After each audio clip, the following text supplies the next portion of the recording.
오늘 말씀의 제목은 복으로 빚어지는 한 걸음입니다. 우리가 성공한 사람들을 보면은 그 사람들이 마치 처음부터 특별한 능력이 있었고 대단한 능력을 갖춘 것처럼 그렇게 볼 때가 있습니다. 하지만 그들의 성공의 이면을 들여다보면은 그들도 우리와 같은 그냥 평범한 사람이었다라는 것을 알 수 있습니다. 단지 우리와 평범했지만 수많은 실패와 시행착오를 거쳐서 결국에는 성공의 자리에 앉았다라는 것을 알게 됩니다. 우리가 잘 아는 사람들 몇 사람을 예로 들어보겠습니다. 토마스 에디슨은 우리가 잘 알다시피 전구를 만드는데 1000번이 넘는 실패를 경험했다라고 합니다. 하지만 에디슨은 그 실패들을 실패로 끝내지 않고 그 과정들을 배움의 과정으로 받아들이고 계속해서 도전했습니다. 그 결과 우리가 현재 쓰고 있는 그런 전구들이 존재하게 된 것입니다. 또한 농구의 전설이자 이제 NBA의 아이콘이라고 할 수 있는 마이클 조던 역시 한때는 고등학교 농구팀에서 탈락한 적이 있었습니다. 그러나 조던이 포기하지 않았고 더 많은 연습을 통해 자신의 기술을 연마했고 결국 역사상 최고의 농구 선수 중 한 명이 되었습니다. 조던의 성공도 단순히 재능이 아니라 노력의 결과였습니다. 해리피, 해리포터 시리즈를 만든 조앤 케이 롤링 역시 해리포터를 출판하기 위해 수많은 출판사에 찾아갔지만 다 거절을 당하고 경제적으로 어려운 상황에 빠진 때도 있었습니다. 그런 상황에서도 글쓰기를 멈추지 않았고 결국 전 세계적인 베스트셀러 작가가 되었습니다. 또 성공한 사람 중에 한 명으로 늘 꼽히는 이 스티브 잡스 역시 예외는 아니었습니다.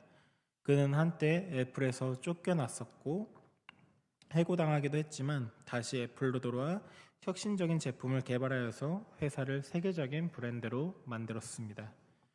이처럼 성공한 사람들의 화려한 이면에는 실패와 좌절을 딛고 일어서는 이야기가 있습니다.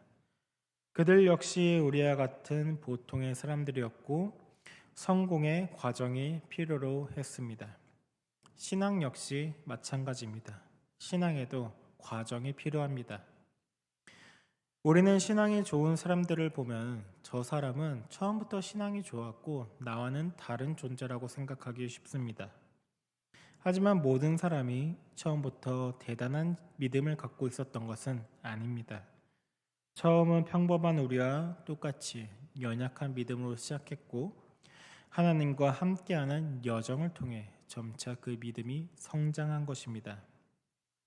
심지어 어떤 신앙의 성장 과정은 심지어 이런 신앙의 성장 과정은 성경에 나오는 믿음의 선진들도 마찬가지입니다. 오늘 본문의 아브람 또한 마찬가지라고 할 수 있습니다. 아브람은 우리가 잘 알다시피 믿음의 조상이요, 열국의 아버지요, 그리고 심지어 하나님의 벗이라는 호칭들을 갖고 있습니다. 그 무엇 하나 빠질 것 없는 아주 대단한 호칭들입니다. 그러나 아브람이 처음부터 믿음의 조상이 아니었고 하나님의 벗도 아니었습니다. 아브람이 하나님과 동행하는 가운데 하나님께서 아브라함을 믿음의 조상으로 만드셨고 하나님의 벗이요 열국의 아버지라 불릴 수 있도록 그렇게 만들어 가신 것입니다. 본문 1절을 보면은 하나님께서 아브라함을 부르시는 장면이 나옵니다. 여호와께서 아브라함에게 이르시되 너는 너의 고향과 친척과 아버지의 집을 떠나 내가 내게 보여줄 땅으로 가라. 아브라함은 이 말을 듣고 순종하여 따라 나섰습니다. 그래서 우리가 이 부분만 보게 된다면은 아브라함의 믿음이 정말 대단하다라고 그렇게 생각할 수 있습니다. 그래서 아브라함의 이야기를 볼 때 나는 아브라함처럼 모든 것을 버리고 하나님의 말씀에 순종할 수 없어. 나는 저런 사람과는 다른 사람이야. 저 사람은 특별한 사람이지 라고 그렇게 생각할 수 있습니다. 그러나 아브라함 이야기를 창세기 12장이 아니라 우리가 11장부터 시작된다라고 보면은 전혀 다른 관점에서 볼 수 있습니다. 11장에는 셈의 족보가 나오는데 이 셈의 족보에서 보면은 다른 셈의 자손들은 자손들을 낳으며 번성하는 모습입니다. 생명력이 가득하고 그리고 그렇게 번성하는 모습이 나오는데, 반면에 이제 아브라함의 아버지 데라의 때부터 아들을 잃고 아브라함의 아내 사레는 임신하지 못하는 불임의 상태가 됩니다. 아브라함 가족에게는 어떻게 보면은 지금 죽음의 그림자가 드리우고 있는 것입니다. 그래서 아브라함 이야기를 창세기 12장이 아니라 11장을 기준으로 보게 되면 아브라함의 이야기는 전혀 다른 관점에서 보게 되는 겁니다. 12장부터 시작하는 것으로 보게 되면 대단한 믿음의 시작이었습니다. 하지만 11장부터로 보면은 미약한 믿음의 시작입니다. 셈의 자손 중에 아브라함의 가족만 문제가 있는 상황에서 하나님께서는 아브라함에게 너는 너의 고향과 친척과 아버지의 집을 떠나 내가 내게 보여줄 땅으로 가라 명령하셨습니다. 그리고 그 말씀에 순종하면 어떻게 하시겠다 약속하십니까? 본문 2절에 보면 내가 너로 큰 민족을 이루고 내게 복을 주어 내 이름을 창대하게 하리니 너는 복이 될지라.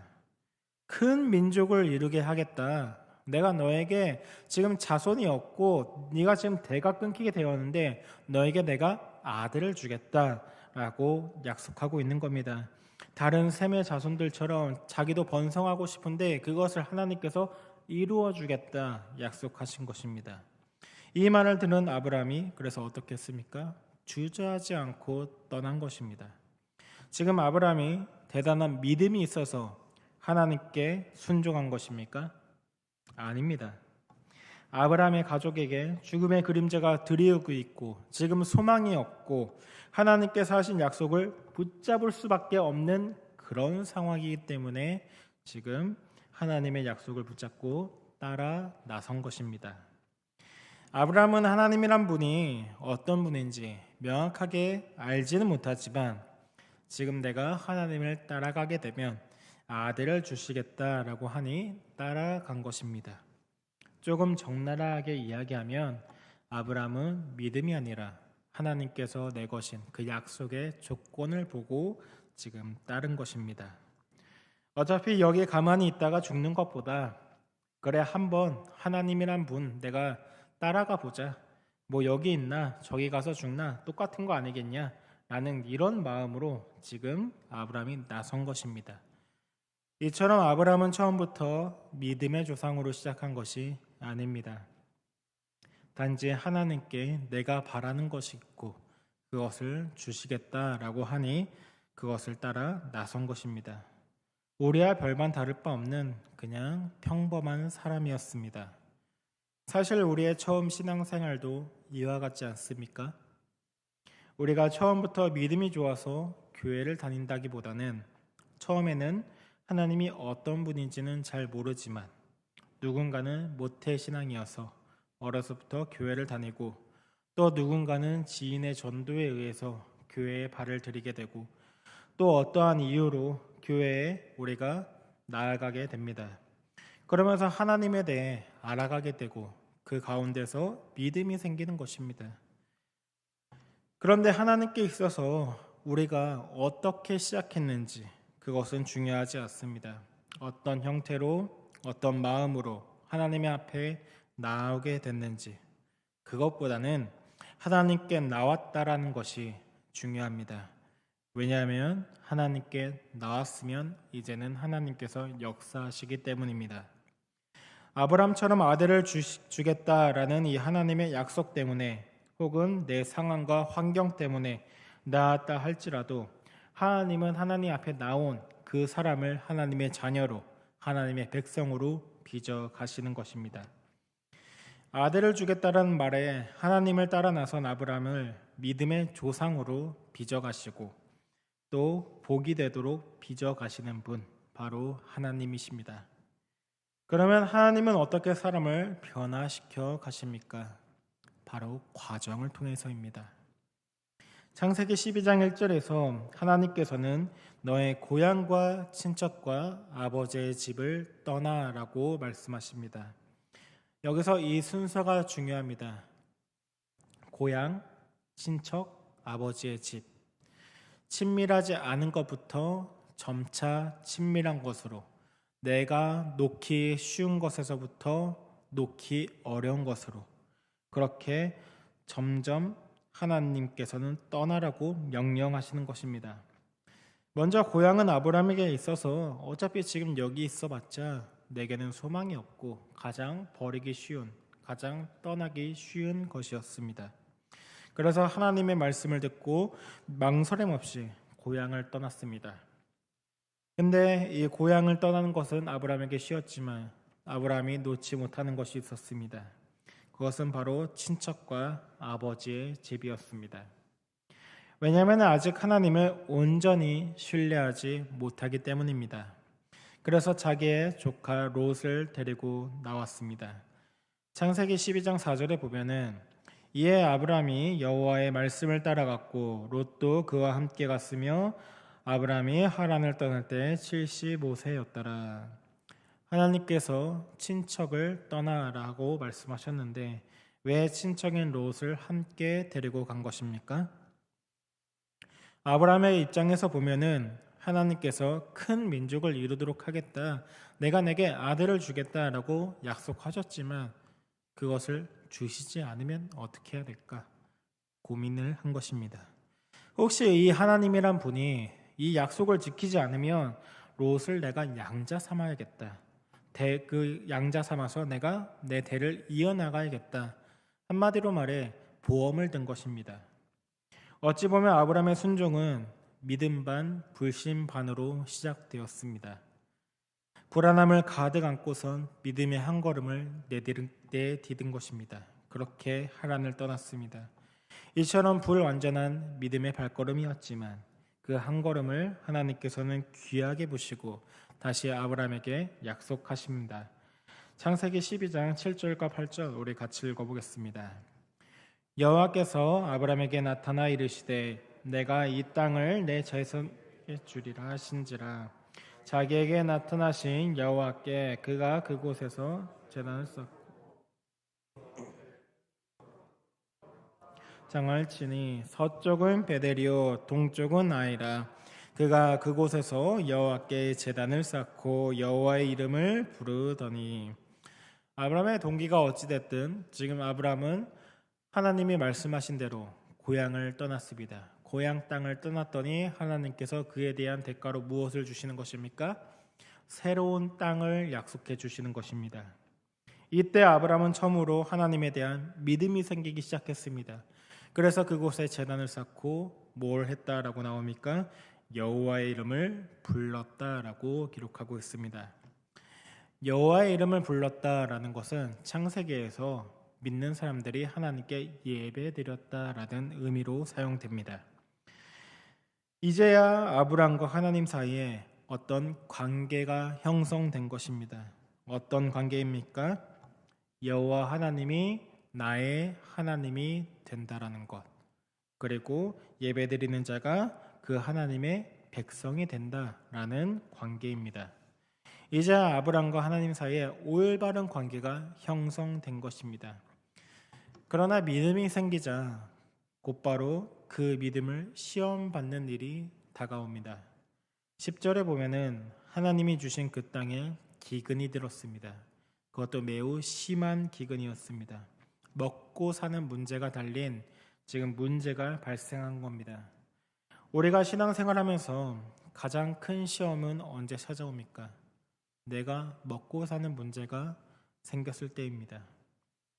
우리가 그렇게 먹고 사는 문제 앞에서 흔들리는 것처럼 지금 아브람도 마찬가지였습니다. 믿음이 생긴 지 얼마 되지 않아 당장 먹고 사는 문제가 생기자 하나님을 신뢰하기보다는 세상의 방법을 선택했습니다. 그래서 애굽으로 내려간 것입니다.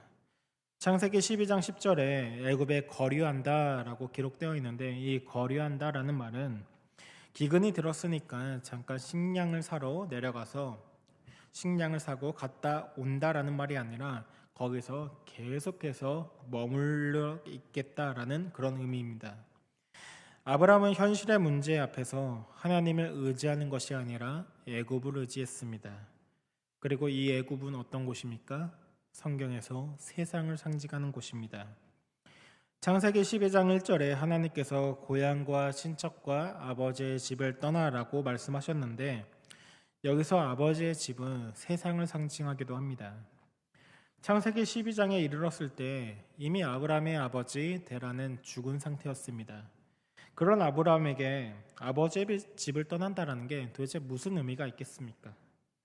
성경에서 아버지의 집은 어떤 그 단어 그 자체의 뜻대로 아버지의 집을 의미하는 것이 아니라 그 집이 가지고 있는 문화적인 배경, 종교적인 전통, 사회적인 기반을 포함하는 개념입니다.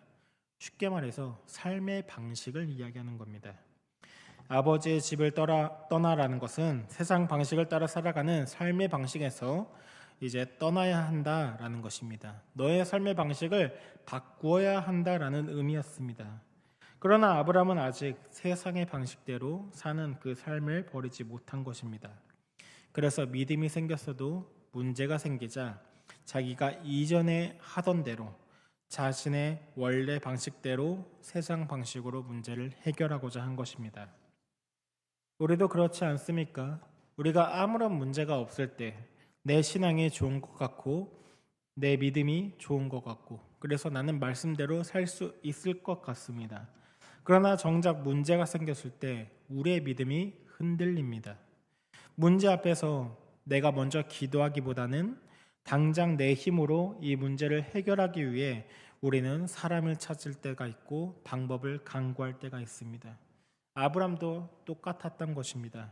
하나님을 의지하기보다 내가 이 문제를 어떻게 해결할까 세상 방식을 의지한 것입니다. 그래서 애굽으로 내려가 문제를 해결하려고 한 것입니다. 사람들이 그런데 어떻게 했습니까? 세상 방식으로 문제를 해결하려고 했더니 점점 꼬이기 시작했습니다. 사람들이 자신의 아내를 보고 그 아름다움으로 자신을 죽일까봐 거짓말하는 모습, 그리고 아내에게 자신의 생명을 위탁하는 모습, 아내를 의지하고 애굽을 의지하고 다 세상 방식으로 살아오는 그 아브라함의 모습이 무엇인지 성경에서 보여주는 것입니다.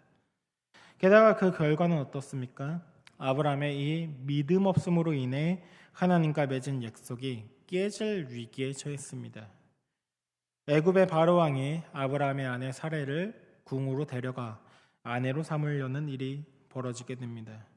하나님께서는 아브라함에게 아브라함을 통해 큰 민족을 이루겠다 약속하셨는데 아브라함 자신이 삶의 방식을 바꾸지 못했기 때문에 일이 꼬이게 된 것입니다.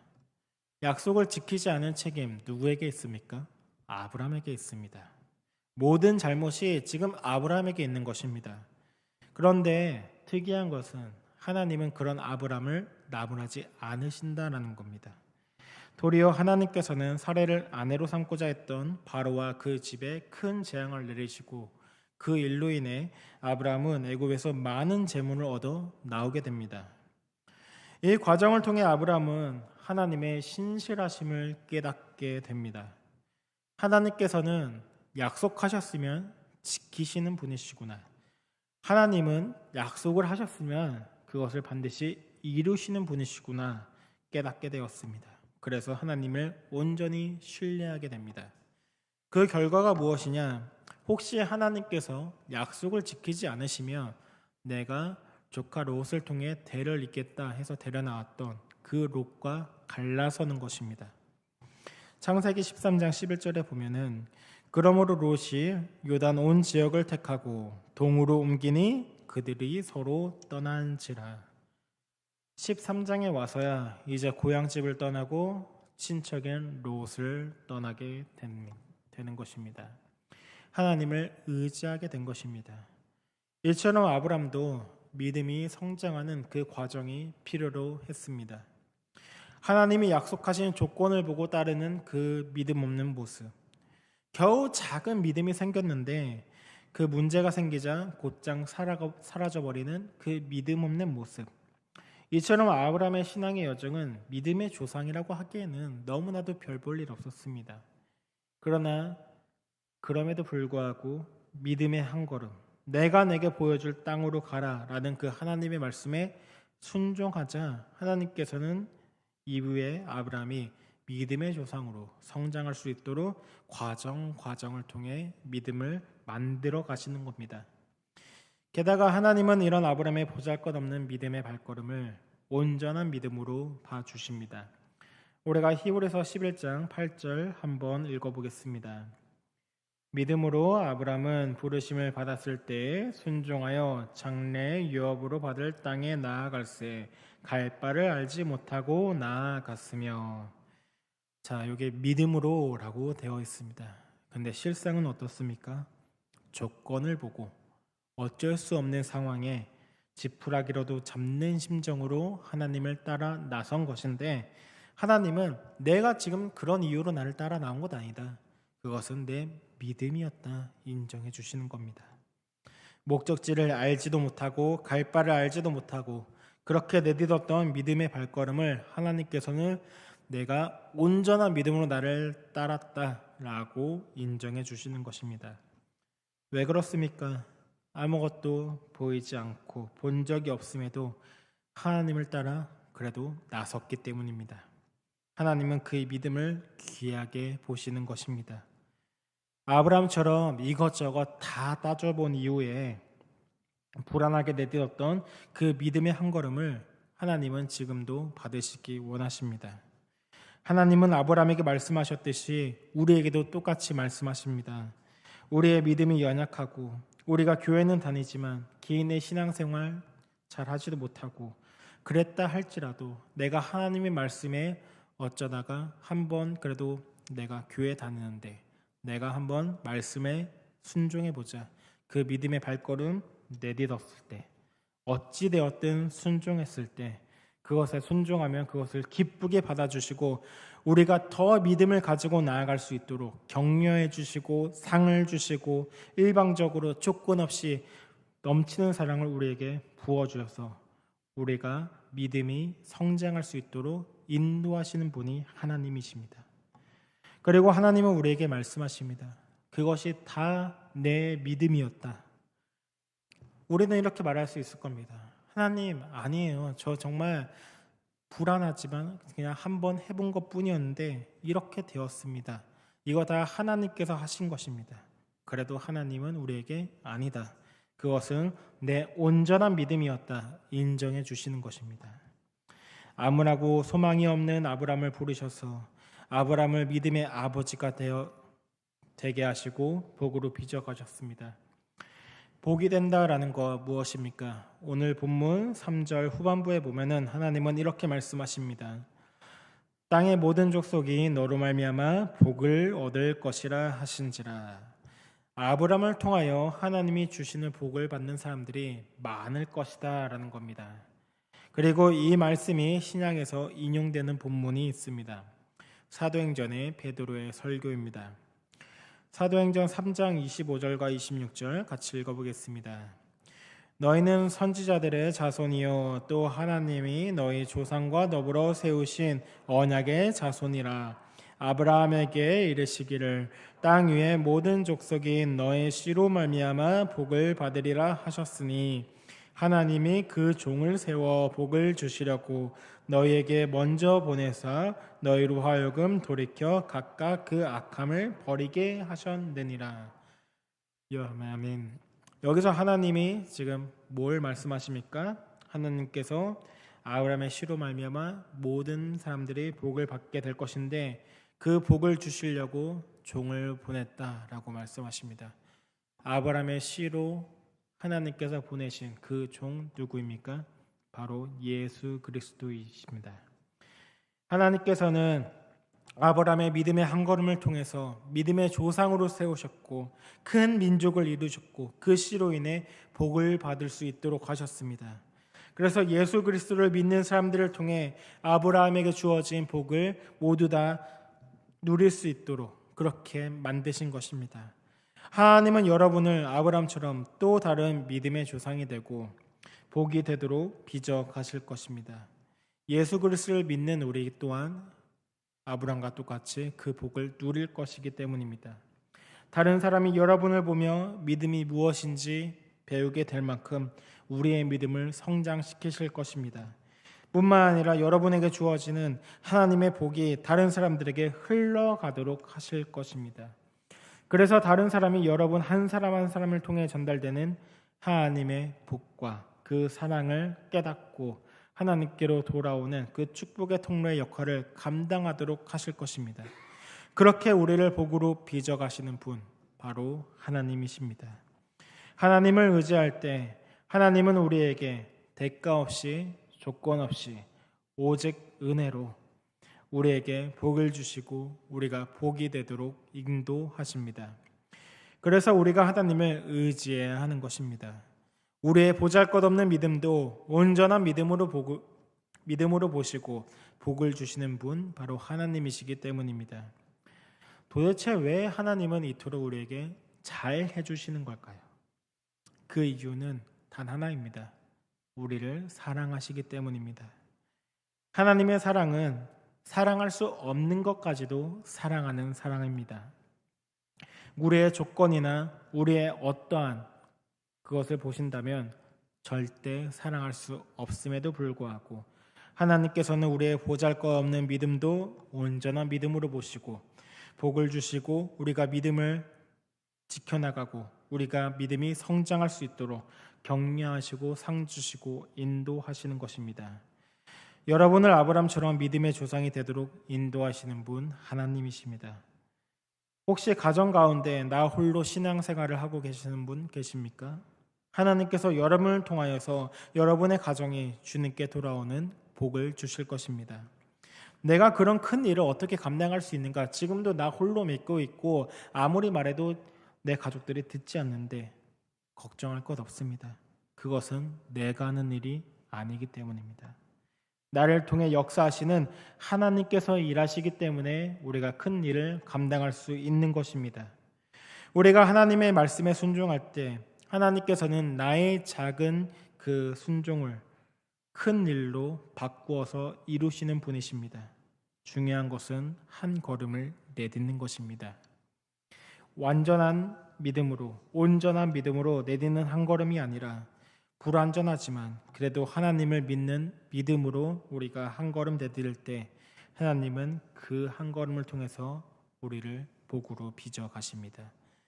하나님이 주시는 복은 나 혼자 누리는 것에 그치는 복이 아니라 다른 사람들에게 나누어 주고 또 나누어 주어도 끊임없이 넘쳐나는 복입니다.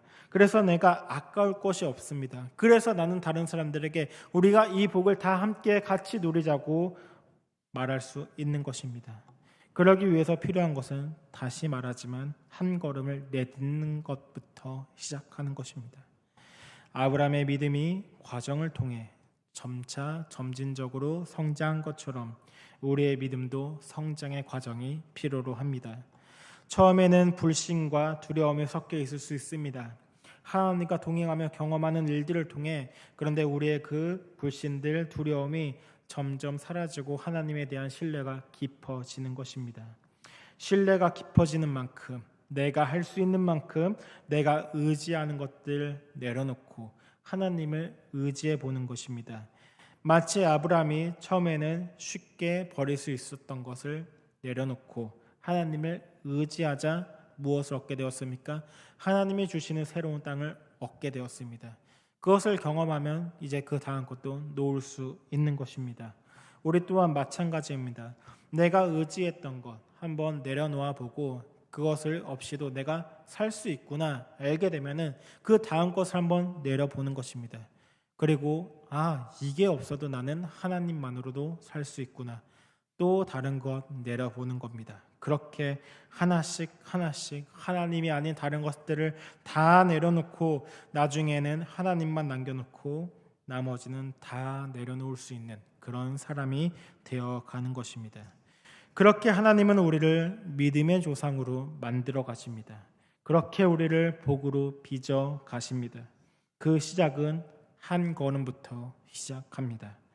오늘 이 순간 우리의 믿음이 완전하지 않아도 괜찮습니다. 중요한 것은 하나님과 함께 한 걸음씩 꾸준히 걸어가는 것입니다.